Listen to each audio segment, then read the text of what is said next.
You're listening to a special presentation from notlp.com, Zoned Out with Freddy and Joe. If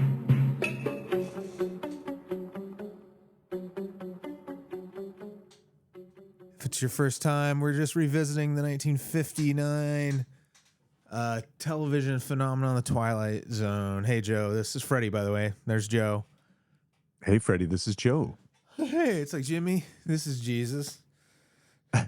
What's that one from? I don't know that one. You never heard this was an album that my mom had when I was a kid that was this, like, I almost want to call it a novelty album, but it's like it's this kid who prays to, he says, Jesus, this is Jimmy, you know, and he's got this destitute life.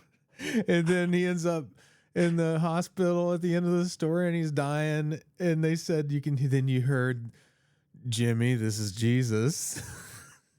Wow. Yeah. Which, you know, some might take as inspirational and some might take as real dark. You can hear it on YouTube. We were talking about one night in a meetup because we were talking about like the weird religious stuff we all experienced growing up. Right. And I can't remember all of them. There was that, and then there was like the Soldier's Deck of Cards was another weird album we had where it was for the army, and it was like each card in the deck represented a different thing, you know. It was ridiculous. Wow. But totally, I thought it was I thought it was an outlier with Bob and Doug McKenzie's Great White North. Yeah. That was a standard in my dad's house. I love that. Mom got us these to make us stop biting our toenails, eh? Hey, nice took, eh? Good stuff. Yeah, these were just weird little relics of my childhood. But as is the Twilight Zone for many of us.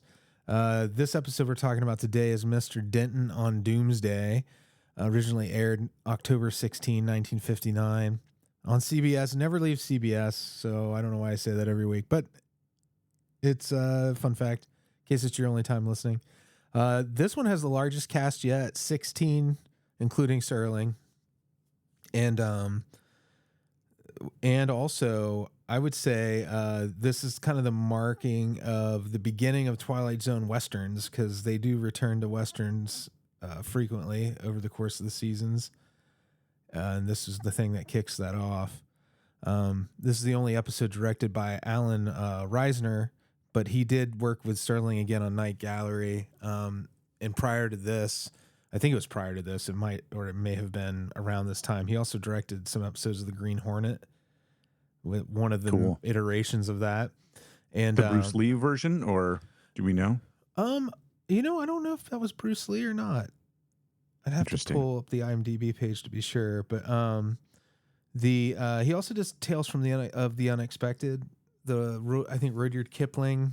Have you ever watched that series? Is that similar to this, or? Yeah, it's a lot of I think they're based on like stories by like Rudyard Kipling and maybe some other authors, but I want to say I watched it on Prime. It's a great series. It's post Twilight Zone. It's I want to say maybe 70s. Gotcha. But really a good one. And we still haven't had this episode also written by Rod Serling. So this is still 100% his rodeo at this point. We had Dan Duryea in the lead. Did you read much about this guy at all? He's an interesting dude. I didn't read very much about him. I did read about a couple of the other characters, which we'll get to later. But he's tell me about him. What was his deal? Well, I thought he was a late in life TV and film actor. He was in his 40s when he started. And he had worked in an ad agency and had a heart attack. And his doctor told him he needed to work in a lower stress field, so he became an actor. You know, that's so much less stressful than so many other roles. I guess if it's less than ad agency. Yeah. That whole Mad Men thing was about that, right? So yeah, and that's what intense. My wife works in advertising too, and it's like it is an intense and stressful field. But honestly, I think like especially, and I know he did stage work too. To me, that's also very stressful, like having to learn lines and perform on stage. Like I've done that, and it's like, you know, it is one of the more even, you know, even seasoned people talk about, the butterflies and the anxiety and everything. Like somebody Right. who has a heart condition, I find it kind of, yeah, it's like a bold move. You would think his low stress job would be like, maybe you would start knitting or something, or Right. Or become an accountant or something boring. Well, yeah. no offense to accountants. I love your jobs. Yeah, I worked in kind of an accounting field for most of my professional career, and it is pretty boring. And I think, um, but also, maybe acting is the thing for a healthy heart. Who knows? Um, Yeah. he sure made up for lost time, though. Even though he didn't start until his 40s doing TV and film, he accumulated 114 credits. Wow. And he's not the one with the most either. Like there are actors, if you look at their filmographies in this episode, who have anything between like 100 and 170 credits. So these are seasoned people. Interesting. I kept saying too that a lot of these faces end up coming back for Star Trek, Yeah. the original series. A lot of them kind of that kind of regular faces in a lot of the shows of the time. Yeah, it's interesting if you're a TV nut, and like if you look at the connections between, well, Lucille Ball in the Desilu studio and their connections, and then if you look at, the original Star Trek series and then Twilight Zone, and then you can go back to even as we were talking about before, Playhouse 90 and those shows, and there's like this group that they keep employing each other. You know what I mean? Right. Like, so you do see these faces over and over again. Like, an example, Martin Landau, he did 3 Twilight Zone episodes. He did 2 for the original series. This one where he plays the bully character, Yeah. who is terrorizing the Dan Duryea character, who is the titular Mr. Denton, right? And he's so good at playing a creepy weasel. He is. He was like 30 years old when they shot this. And He's got a really striking face. You don't see it. You always imagine him as the old guy. At least I do. And you see him like this, you're like, whoa. yeah, he felt like his look in this episode would work 100, like casting directors today, if they saw him with this look, like he is just freaking great in this. Like he cuts a really wild silhouette. He knows how to kind of the positions he puts himself in against he's on all black because that's how the bad guys dress in westerns. But also he just has this mouth that takes up most of his face. He's very slender. His body language is strange and almost like mime-like sometimes, like a kind of subtle mime body, like just the way he kind of poses himself against the backgrounds of this kind of stark Western town, which is kind of bare bones, backlot Western town. But yeah, Martin Landau is so good. What a face. What a mouth. Yeah. I love him. But yeah, he comes back for the Jeopardy room in season 5, I think, and then he's in the 80s reboot. If you remember, they used to do like two stories in one episode when they started the 80s Twilight Zone, and he's in one in the Beacon, which is one of those 2-parters or double bills, whatever you want to call it. Do you want to maybe summarize kind of like what happens here in this episode? Sure, I'll jump in. So it starts out kind of a lonesome tune, which I found out later is a Russian folk song, but I didn't. It's uncredited in the credits, but it's kind of familiar tune, and I feel like there's a lot of that sort of. I mean, it's a trope of westerns where you got that lonesome music kind of starting out, but I feel like Twilight Zone makes use of the music a lot in its cues and all the rest of that, and it comes back later in the episode.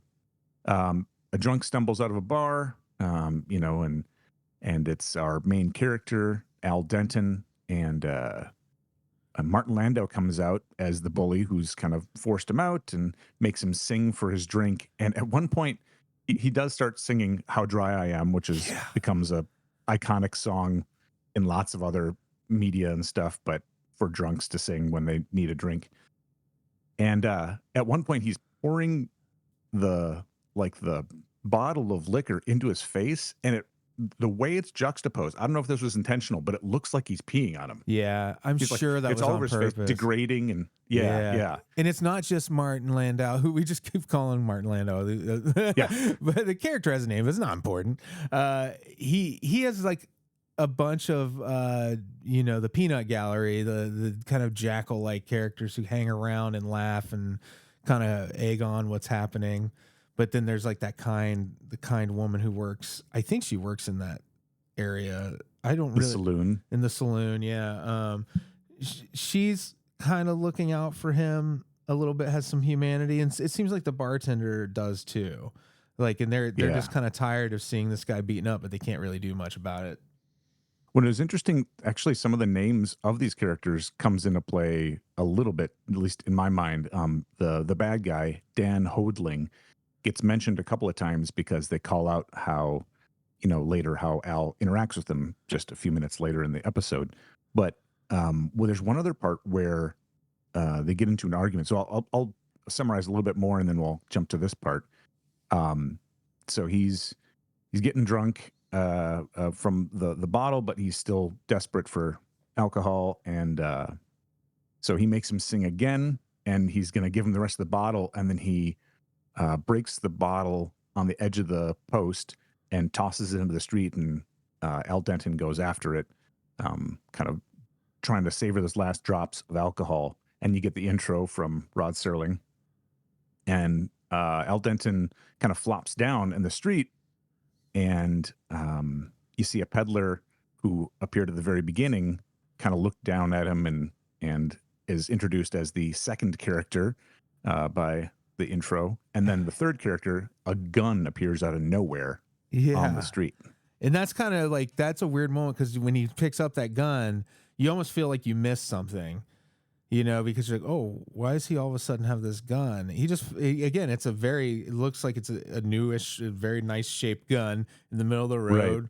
He picks it up, and Henry J. Fate, the character you were talking about, that Malcolm Atterbury, who I really like this actor in this role. He was in a lot of great stuff like The Birds and North by Northwest. So he worked with Hitchcock and the TV series Alfred Hitchcock Presents. But he's another one of those actors that has 100. He has 161 credits in film and TV. But that character, so on the nose, Henry J. Fate, and Right. him having that plastered on the side of his caravan, where he's like a snake oil salesman kind of character. Right. He's the traveling peddler who goes around and sells, as Serling says later, liniments and pots and pans and potions and elixirs and all that stuff. It reminded me, actually, this moment of a movie you turned me on to, which was the Ballad of Buster Scruggs. Mm-hmm. Oh, Yeah, Buster. man, Is that it Buster movie. Scruggs? Or Buster Scruggs. That's it. Yeah, it That's was it. like Not a Skaggs. Netflix movie. Yeah, that was the Coen brothers. That is it's a weird movie, but it's just a bunch of little vignettes, but it's stuck with me all Yeah. these years that I've watched it. So It feels good Twilight Zone recommend. adjacent too. Right, Like it right, kind of has exactly. that same vibe. I love that movie. I've seen it a couple of times. It's so good. Highly, It's highly so good. The recommend. imagery is great, and the stories and like the feelings that come with it. Yeah, It's great. modern masterpiece, I think. Um, yeah, so I didn't mean to derail where you're at. He's found the Oh gun in no, the street, and I like this idea that he was a great gunslinger at one point, but never wanted to yeah, be. right. So he sees this gun. He rolls over, sees the gun, and is kind of picking it up and looking at it like, what the heck is this? And he's I think he's supposed to be implying that he's still in that kind of drunken haze. So he gets up, and the bad guy, what's his name? Dan? Yeah, Yeah. Dan Hodling, Yep. who's Martin Landau, is like, hey, why don't you give us 3 more choruses of how dry I am? And he kind of stops in the middle of it and is kind of breaking down. And Landau's like, all right, go get your drink. So he goes, as he's heading inside, he sees that Al is holding this gun. He's like, hey, what's his line? Hey, Gunner, where'd you get the artillery? Yeah. Well, they And almost have kind of like it almost feels like in Dan's mind, there's a kind of like innocence to this whole thing but then you notice that he's kind of hot to kill him at a certain point, I think.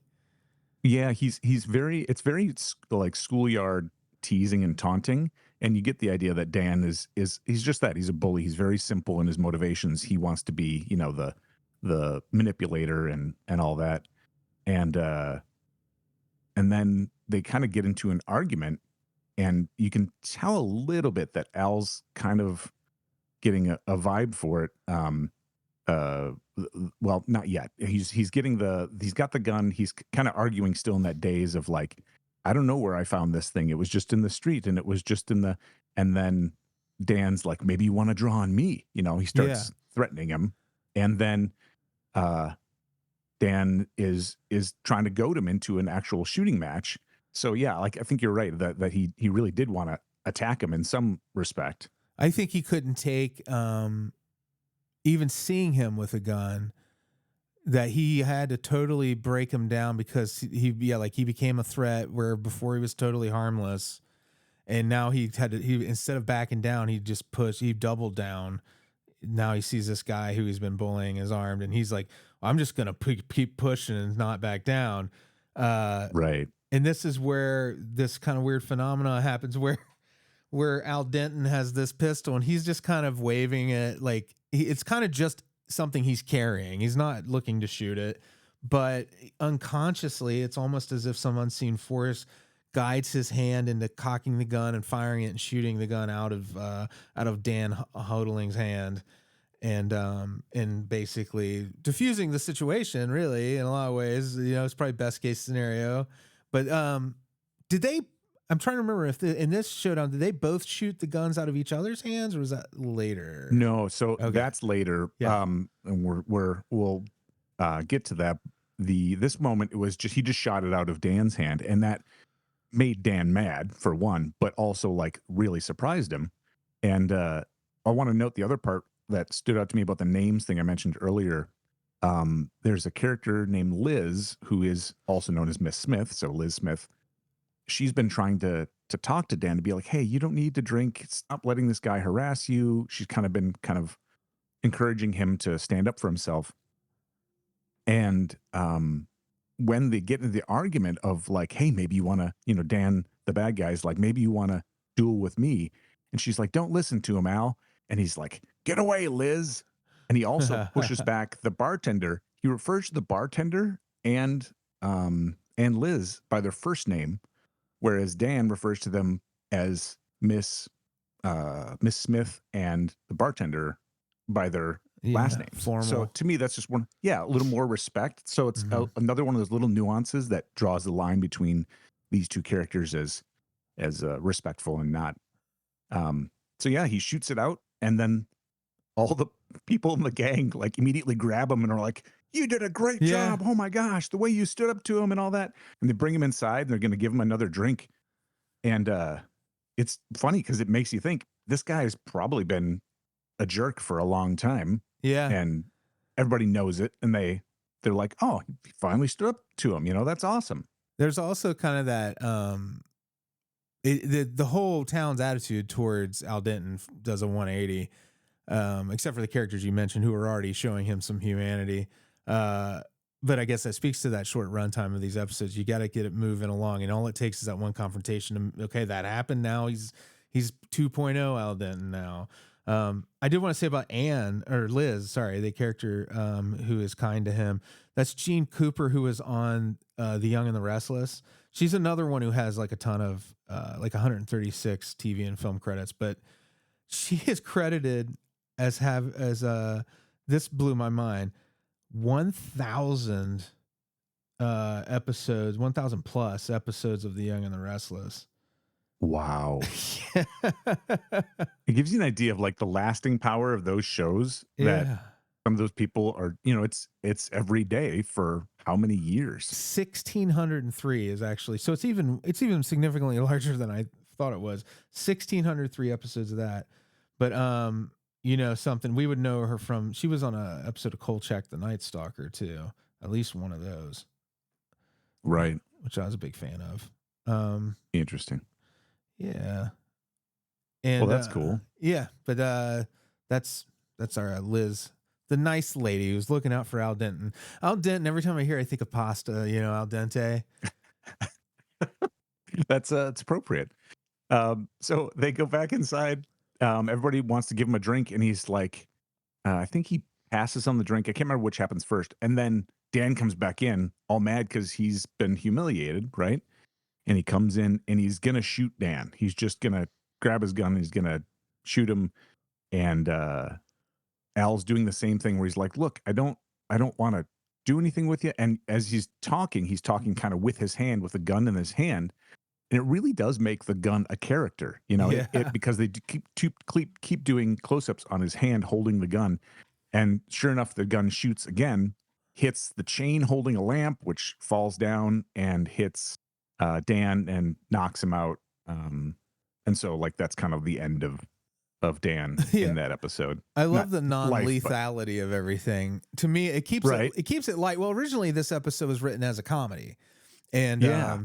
later, down the road, we'll get into Mr. Dingle as a character who is played by Burgess Meredith in a later season, which is a version of this story. It's just instead of it being a gun, he gets super strength. But like, it's this person who's this put upon, kind of bullied guy again. But and the idea originally was the gun, was doing all the work.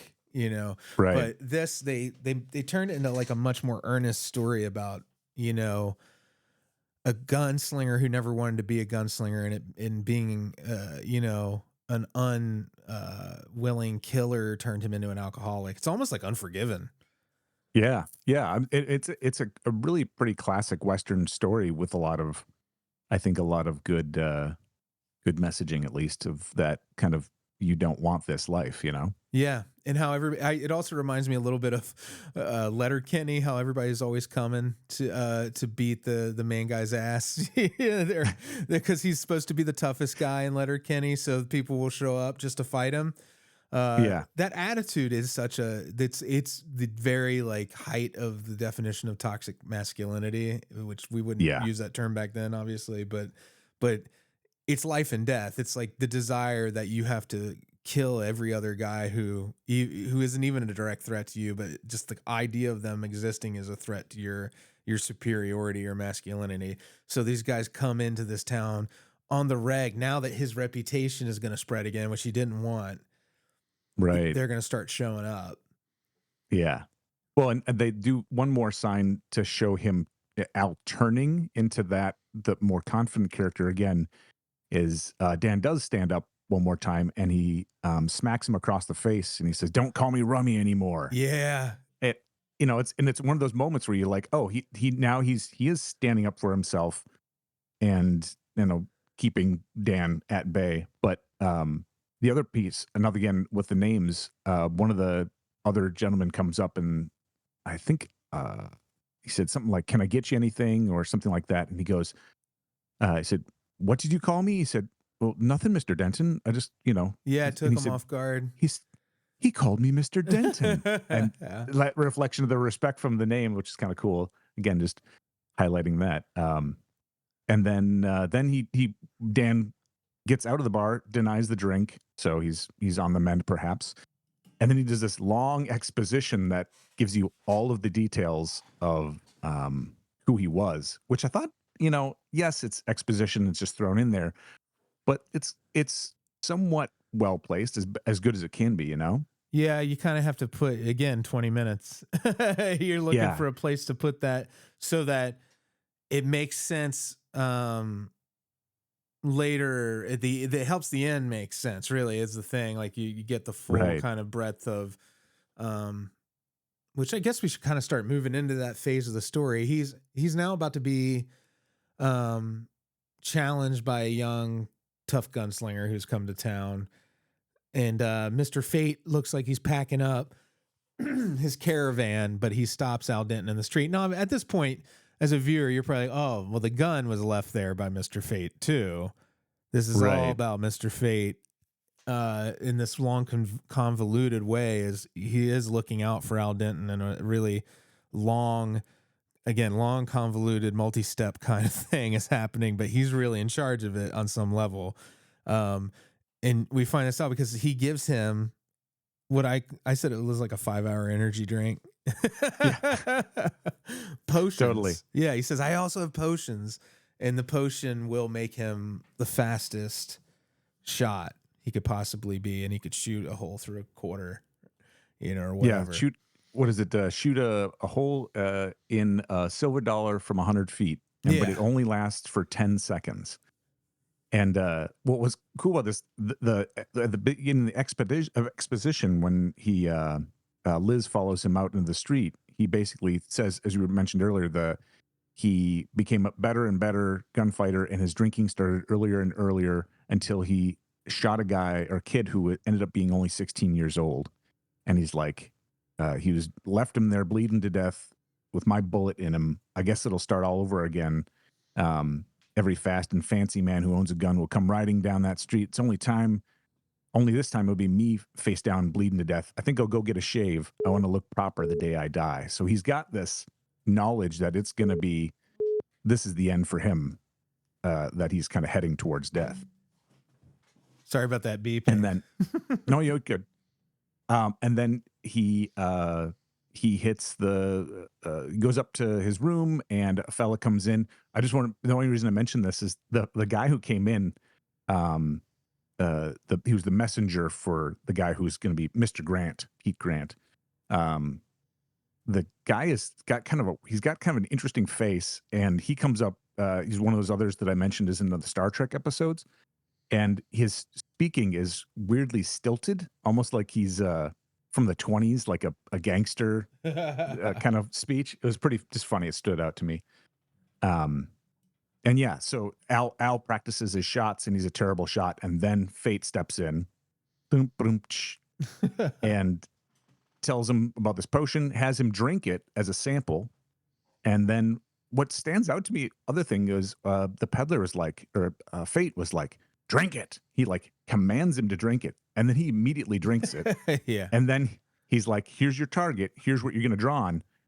And then he's like, draw on it. He like commands him again, and right away he does, So it's almost like fate is telling you what to do. I mean, he's forcing his very hand. metaphoric. It feels right. It feels almost like at this point I was very suspect the first time I ever saw this one of Fate. Like, I'm like, oh, this guy's up to no good because of how forceful he is with Al Denton, right? With the potion. I'm like, oh, what's the twist going to be? Is this guy the devil? Whatever, Is he selling his soul to be a faster gunslinger? What's going to be the twist? But the twist is, I think, better than that when we get to it, when the showdown's finally happening. So he is now taking this little bottle to the saloon with him and is waiting for the young gunslinger to turn up.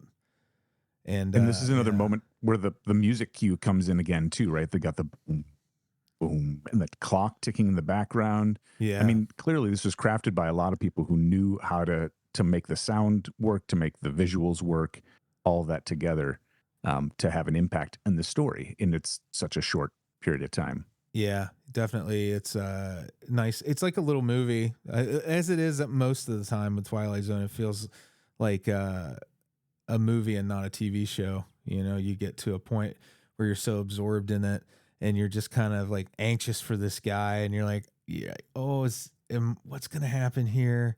Is it going to turn out everybody's aliens? What's going to happen? but no, the gunslinger shows up, and they exchange, their words. And I don't even, at this point, did Al Denton try to kind of even prevent this even still, or was he interesting to it? Yeah, I think, well, he steps in, and Grant is actually a relatively young looking fellow, which again harkens back to the exposition of him talking about what happened last time. And he doesn't say anything. Yes. Oh, I've got more on that too. He comes in, and there's very little speech. The bartender goes, "You want a drink?" to either Al or the doctor, and both of them shake their heads. And then Grant comes in, and he goes, "Step away from the bar, please, Mr. Denton." And there's kind of a beat, and he goes, "And draw." and so Denton turns around, takes his elixir, and spins around to see. Yeah, we got Grant's elixir as well. Grant's taking a 5-hour energy drink as well. So now they've both had 5-hour energies. Yeah. That's 10 hours of energy between them. It can be very productive. For a moment, they both see it, and they Yeah. both are kind of like, "What? Wait a minute, you got it," and the realization clicks in, and they realize, "Oh, this is it. We gotta draw. We've only got 10 seconds," and so they draw it out to the last little bit of it, and at the last minute, they both draw, and boom, shoot the guns out of each other's hands. And the beauty of this is not only did they shoot the guns out of each other's hands, they've rendered their gun hands incapable of ever firing a gun again for either one of them. Exactly. He says, you won't be shooting with that hand anymore, Al. Not anymore. A couple of fingers are going to be stiff too, but won't make any difference. The way you stood up there, that will be something to tell your grandchildren about. The way it looks now, you'll live to have some. Yeah, it's like, you know, it's such an anti-violence kind of message, but it's also just this really nice thing where he's the older version of that young gunslinger in a lot of ways, and he's just like, yeah, you're out of the game because people won't be coming for you. Because Yeah. if It was great. yeah, if he had won, then Grant would have just had people coming for him the rest of his life the way that Denton did. That never ending cycle. And he walks over to Grant. He's like, hey, just like me, you'll never be able to fire a gun again in anger. You're blessed, son. We've both been blessed. And he just kind of walks away, like kind of confused. And Denton turns to Liz, who comes up next to him, and he goes, he's lucky. He learned it early, it comes back a little bit in the outro. Yeah. It's cool. And then they go outside, and Pete is talking to his gang, and they're like, did you get him, Pete? And he goes, no more than he got me. And he looks off at the peddler, and peddler kind of gives him the eye and smiles, and he rides away. Grant does. And then Denton comes out, sees the peddler. They kind of smile and nod at each other, and that's it. The peddler fate rides away. I love there's a line in this where they say begun his dying early, Yeah. which I Yeah. love that expression. I thought was really pretty heavy, which applies to a lot of men, middle-aged men. It does. Like a lot of us middle-aged men decide to start our dying early. Well, and especially the alcoholism and all that sort of stuff, which Yeah. again, kudos to Serling for calling this stuff out and kind of finding a message that doesn't end in somebody dying. You know what I mean? Yeah. At the end, the outro is Mr. Henry Fate, dealer in utensils and pots and pans, liniments and potions. A fanciful little man in a black frock coat who can help a man climbing out of a pit or another man from falling into one. Because you see, fate can work that way in the Twilight Zone. Blunk, blunk, blunk, blunk, blunk, blunk, blunk, blunk. And it was cool that he did the help a man climbing out of a pit. So there's Al Denton and another man from falling into one. So it broke the cycle, and I don't know, just I love it. I love the messaging. So good. Yeah. I wrote down this. I don't know why. I guess I'll start surfing or something. Yeah. I don't know if that was like, if I'm like, what I must have been thinking like at the time. I think I was high, but at the time I must have been thinking about like, what are these guys going to do with their lives now?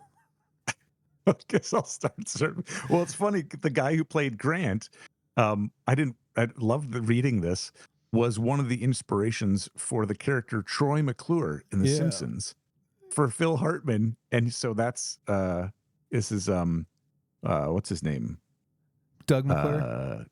Doug McClure. And then the other one was Troy Donahue, who's another kind of actor who's in a bunch of these movies.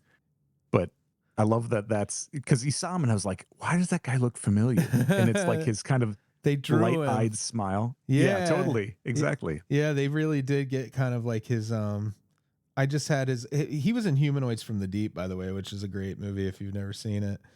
I haven't. It's a Roger Corman like produced Judd? movie. It's like I would compare it to something like Piranha. It's really like a tongue-in-cheek, kind of sleazy. It's a classic in my opinion, but he's got top billing in that. It was Barbara Peters directed it. It's kind of infamous for her having directed it and then a male director adding a bunch of like nudity to it later. Of course. And stuff, but it's about these sea creatures that they there's this like little fishing town and the sea creatures start raping the women in the town, and it's there's a biologist who visits. It's kind of like a Jaws-ish kind of ripoff in that respect, where this biologist comes in and they're trying to take care of the problem. But Interesting. it's a wham bam thank you ma'am kind of movie. It's an hour and 20 minutes. It's on Freevee and all those streaming services, but I would say it's one of the more fantastic, like, drive-in garbage kind of style movies. Very entertaining. Sounds, yeah, like of its time. Lots of things casually thrown out there. Well, they're these fish people doing these terrible things. Yeah, 1980. So the only thing that stood out to me about Grant, other than that, was he had a quote, and he called the watching of Sound of Music like being beat to death by a Hallmark card. Which Doug McClure said that. Yeah, yeah. Which it's not apropos of anything in this discussion. I just found that hilarious because he hates having musicals, watched Sound of Music. Right, yeah, apparently.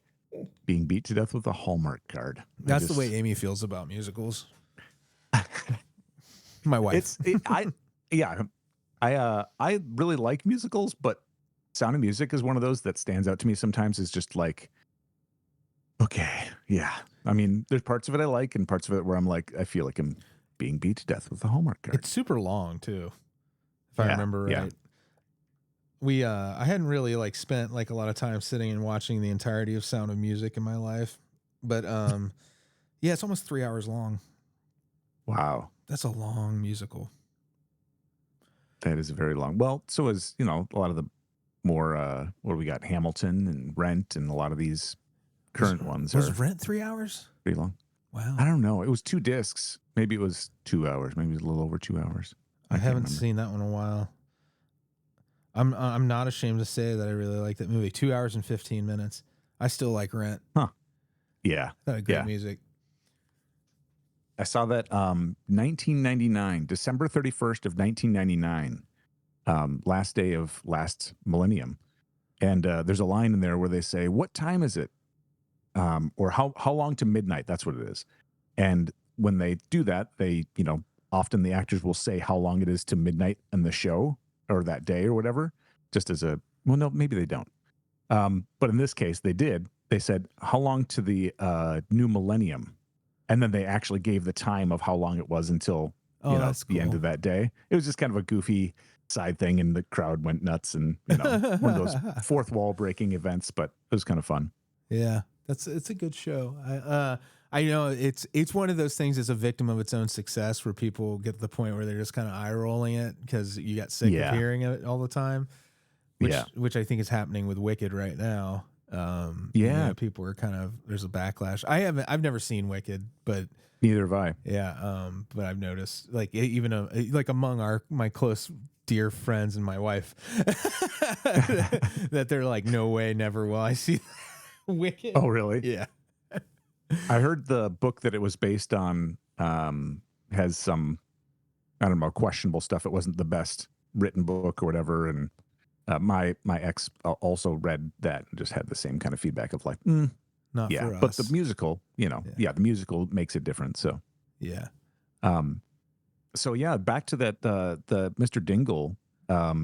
Apparently the original thing he was gonna do, Serling said, was Death, Destry, and Mr. Dingle, and it was gonna be him being like a school teacher who was a gunslinger, and then it. Yeah, wasn't he going to be kind of like a like an Ichabod Crane kind of character?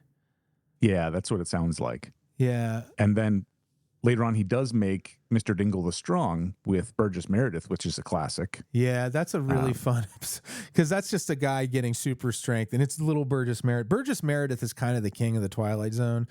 Like, when I think of the Twilight Zone, first I think Rod Serling.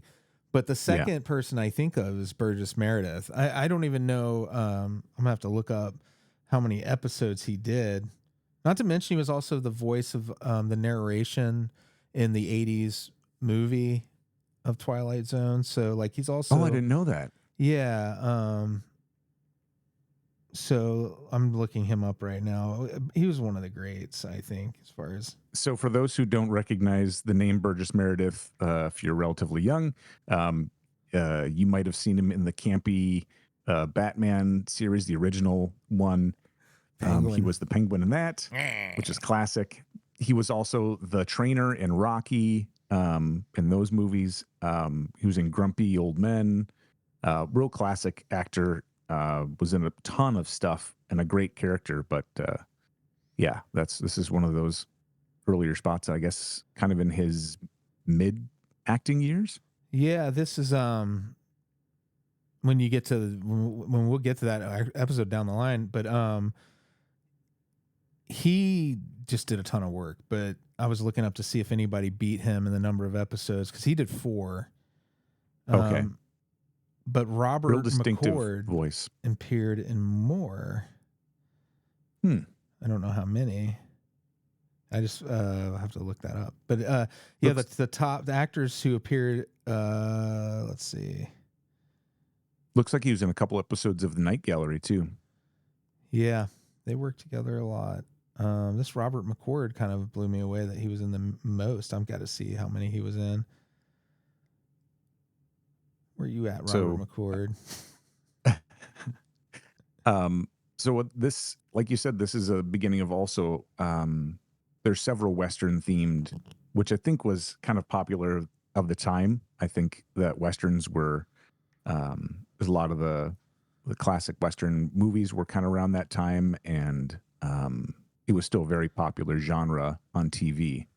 Are you with, ready to have your mind Gunsmoke blown? coming later. Yeah, Gunsmoke. Yeah, yeah. I was. Yeah, the this particular style of backlot Western too is so familiar. But wow, 32 episodes. Robert McCord. Whoa! Yeah. Holy cow! Isn't it fun? And his name is not even like something that came up. He was in this episode too, Mr. Denton on Doomsday. That blows me away. Interesting. He must have just been a background actor for the most part. I was going to say he's not a real distinctive face when I look him up, but that's wild. Yeah. Huh. I'm going to have to keep my eyes out for him now that I know he's in so many episodes. He's like a piece of furniture. It'll be like the Wilhelm scream yeah. in certain episodes. Oh, there's Robert McCord. Robert McCord. Apparently did stunt double for some stuff too. Stunt work for some episodes. Interesting. His face is familiar. I guess it has to be since I've watched Twilight Zone so much, but I had no idea. Right. But yeah, it's funny that I think of Burgess Meredith at only 4 episodes as having more of a claim to the identity of the series. But I think the characters he played were so memorable that, you know, obviously McCord looks like he might have been a utilitarian kind of actor. Yeah. I can't even think of the name now. The gentleman we mentioned earlier, Martin Landau. Yeah. Like him, Burgess Meredith has such a distinctive kind of look and sound, and it really sticks with you. You know, makes an impression, has a real presence on the screen. Yeah, and are great actors, right? His voice is so. Sorry about that bell. No, we were just talking about this before we recorded. I was like, "Do Not Disturb" is great when it works, you know, but sometimes things get through. But yeah, Burgess Meredith, his voice is always kind of, you know, the same, but the characters that he got to play on Twilight Zone are, you know, mostly like meek kind of characters, but they do each have kind of a different identity. Like when we'll get to the obsolete man eventually, like that character has so much spine. And then you have Time Enough at Last, where he's just kind of totally put upon and helpless, which he plays both of those things like beautifully as like the super wise old man who really knows more than he's letting on, you know? Yeah. I love him. I think he's a Twilight Zone Hall of Famer. Yeah. It reminds me of Jack Lemmon in Glen Ross. Oh yeah. Is that Jack Lemmon? I think he was in that. God, I haven't seen that movie in a long time. Where he, you know, you can tell there's something more there. Like he's really good at playing that, like kind of subtle, not weakling, but like what would be called that, or what would be called you know, somebody who's not really with it or what have you. Yeah, not as charismatic, but they've got some secret. Jack Lemmon, yeah. Was well, Jack, he was kind of the down and out salesman, wasn't he? The one who was. Yeah. Didn't they? I think they might have even, speaking of the Simpsons, basing characters off of stuff. Is it Mole Gil? Man or Gil? Gil, Oh, yeah. Oh, Gil, yeah. yeah, Gil. That's what I meant. Not Mole Gil, Man. you're gonna get the sale on this one, Gil. Yeah. Oh God, so good. Hans Moleman is one of my favorites as well. That's I'm sure we'll figure out. I bet his inspiration is from one of these, episodes somewhere. Who knows? It would be funny to find as you're digging through this era. Like, this era influenced so many of the writers that made the stuff, and we talked about this in other episodes of this podcast. Just this era has its fingerprints on all of the stuff we watched growing up, because of their borrowing ideas and characters and stuff from this stuff. But and no, go ahead. I was going to say that it seems like we also see a lot of this influence on later generations, and I wonder if part of that is because of the syndication of the Twilight Zone, because it becomes something that gets played all the time. I mean, I saw episodes on TV. You know, that's how I saw it the first time. Yeah, was right broadcast. And so it's just around. It was something that people grew up with. It's something people saw on TV and then remembered and took with them into new media. So it's kind of cool, that passing of generations. Yeah, I would say the big three of the things I remember from like late night TV was reruns of Twilight Zone, MASH, and Benny Hill. I don't know why, but like it's like those things. I mean, well, Star Trek as well, but like sure, it is just wild, like how much mileage. It's a totally different world now, but like we got so much mileage out of the stuff that was produced in the 50s and 60s in syndication. It's insane. And I think it glued our generations together in a nice way, where I think we understood our parents' generation a little better than kids probably understand their parents' generation now. Yeah, there wasn't quite the dividing line of the internet or some of these other forms of media where it seems to really, like you said, draw a line between them and separate them. This was a little bit more connected because the media was mostly the same, right? The beginnings of TV and early common network TV versus later on. They're still consistent. So interesting. I did read too just a fun fact about this episode. Like, this is maybe one of the last ones where they use the eyeball instead of the spiral in the opening credits. Like that weird, fake looking eyeball thing floating in, or it kind of just has the giant eyelash and just kind of opens up. I remember, like, to me, that eyeball is always there in my imagination, but apparently it's not always there. Right. It was iconic for what it was, because it's so weirdly out of place and creepy. Iconic. Oh, I didn't even catch it. Oh, is there anything else you want to say about this episode? No, I think this one's pretty well in the bag. The next one up is 16 millimeter Shrine. Is that right? Yeah. Mm-hmm. That's a fun one too. I want to say. Yeah, it seems like these first season ones are real strong performers. Yeah, I want to say, is that still Rod Serling writing?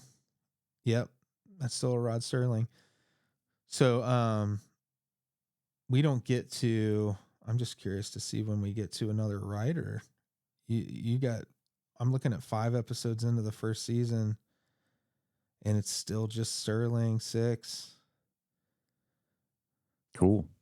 I thought I'd find one sooner than now, Yeah, testament to his talent as a writer and bringing all that together. Oh, here we go. It looks like it's not until we get to Time Enough at Last, which is episode 8, do we get something that's based on somebody else's work.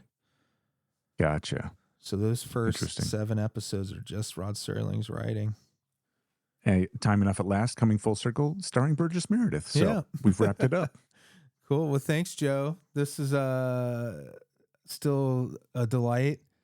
Doesn't feel like work at all. Just, man, going in there and watching the Twilight Zone. You can't go wrong. It's great stuff. Thanks, Freddy. Yeah, thanks. I'll see you next week when we do more Twilight Zone, Zoned Out. Thank you. Boom, boom, boom.